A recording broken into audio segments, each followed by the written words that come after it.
I think that we have something available to us that is different than all of our bigs. And in relation to what does that mean playing him, I feel that the knowledge that he's available for us to use, for me to use, is different. Do I have any preconceived ideas of how much I'm going to play him?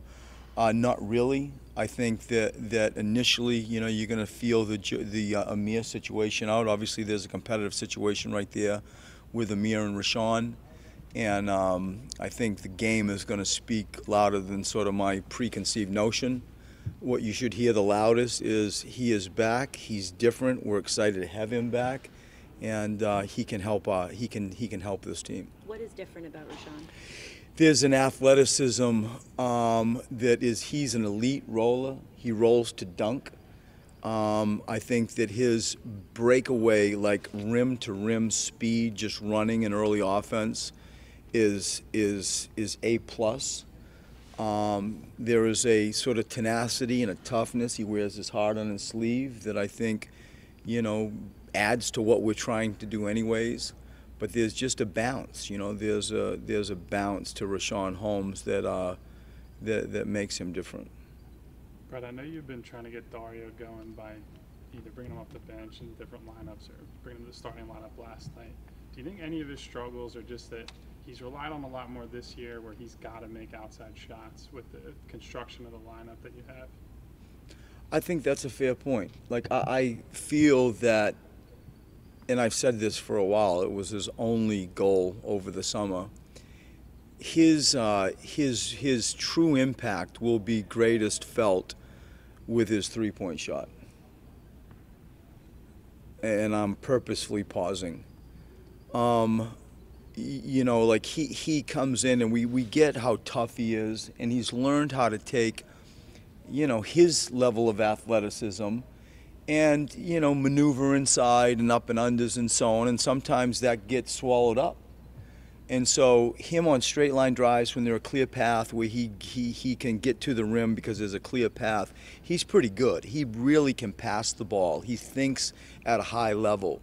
I think that he can rebound and lead a break. He's got guard-type skills, but his real ability to make a difference is going to be that. Can you stretch the floor? And, we've grown it. It's improving. His shot has about 6 more inches of arc on it. It was very flat and short last year. We've worked a lot on the arc, the trajectory, getting his legs into the shot, getting his elbow more under a ball. And I think his form and how he has missed has actually improved, if that makes sense.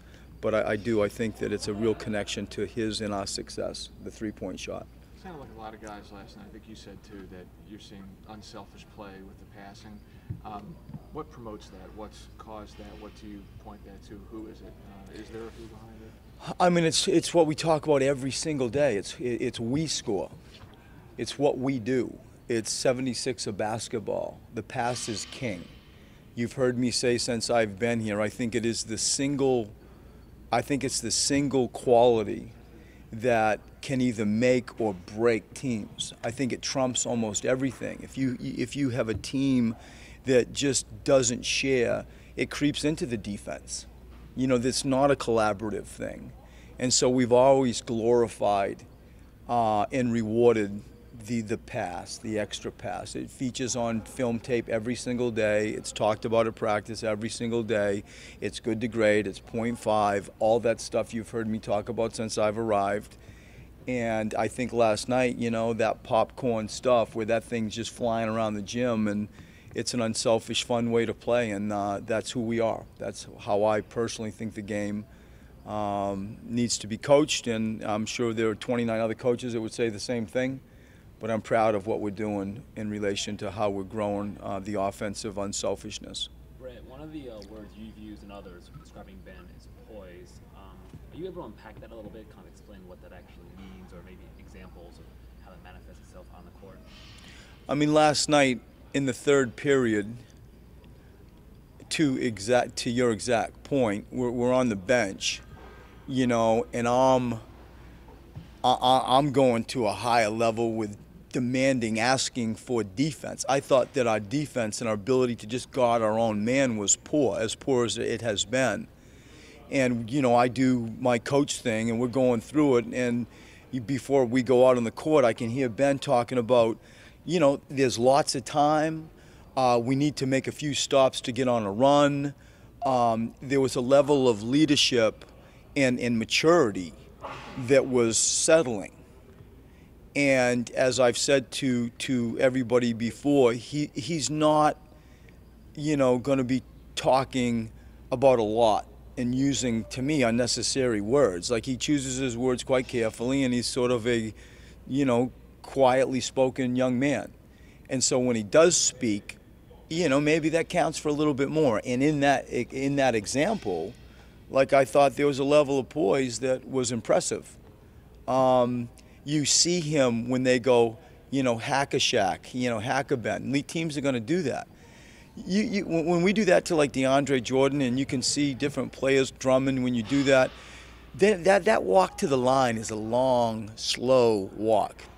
He didn't flinch. Now, he didn't make them all, but it wasn't like, you know, there was any, in my opinion, body language backpedal. He walked up the line, and, you know, he made some, he missed some. I just feel like there's a poise and a confidence that sort of contradicts his age. He's far, I think he's advanced in that area. With Amir, what impact do you notice just the fact that he's a veteran have on that second unit? I mean, he's positionally correct almost always. He's NBA hardened in relation to just the routine, the grind of an NBA life. I think that the messaging he can share with young guys and what I hear him say to the guys in a locker room reeks of veteran. I think that Brian has done a great job of bringing those three veterans into this program, you know, with J.J. Amir and Jared Bayless. And Amir was his selection. I think that him as a backup, you know, center with those types of qualities has really helped us. Give an update on what you've seen from Tim lately and where he's at with things. I mean, I go into a game, I've said this to you guys, I say it to them, like, I'm going to look at Timmy Luwawu, Justin Anderson, and Nick Stauskas, and one of you guys are going to play the lion's share of the minutes. One of you may play a little, and the other, you're not going to play tonight. And so last night I didn't play, you know, Nick and Justin. And I think that with that comes a responsibility and a responsibility to do things correctly. You know, game plan, knowledge of opponent, all that stuff, knowledge of execution of our offense.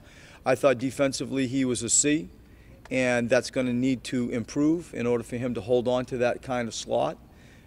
It's not a rigid template that I just set out, but it's kind of there as a base for me to read. And some games, you know, you hear me say the horses for courses. Different games call for different skill sets, and sometimes, you know, Justin's girth and toughness, you know, let him get a little bit more of an edge. But I think Timmy has to be better defensively. I think his athleticism is elite. He's really good in open court.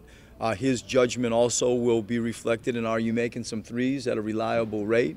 His game is quite simple. I saw it with Danny Green. He ran his lane, he made shots, and he guarded. And, you know, like, if as simple as that sounds, if he can do that for us, that's a long way to claiming and understanding a role. Brett, you talked about the defense in the second and the third quarter last night, and specifically the end of that second quarter seems to be a problem in the last couple of games. What do you see specifically that's going on there? I mean, I think we gamify. It's a word I made up, I think. We gamify the last 2 minutes of the second period and the first 3 minutes of the third period. And we feel like we have 82 5-minute games. And we chart that, and we treat it like a separate record. In the preseason, we would practice it. We'd practice, and I'd walk them into a locker room. We'd go play 2 minutes, and we'd walk in the locker room. And, you know, there's a routine now. The league is very demanding of when you get them in and get them out. And we practice it. And so that, because I think that's where you can make money. You know, you smart ending the second. Can you come out of a third period? And, like, you know, NBA warm-ups are a joke to me for the most part with how you get yourself ready to play. So we want to try to be better and a little bit different. I think in general we still aren't where I want to be. To put a exact reason, I have ideas that we foul too much and people are going to the line, and that stop-start thing is something that we got to do a little bit better. We're growing the execution. But probably what you should hear the most is we gamify and are completely aware of that period of an NBA game, and we need to get better. Thanks, Coach. Thank you. Thank you. Thanks, everybody. Game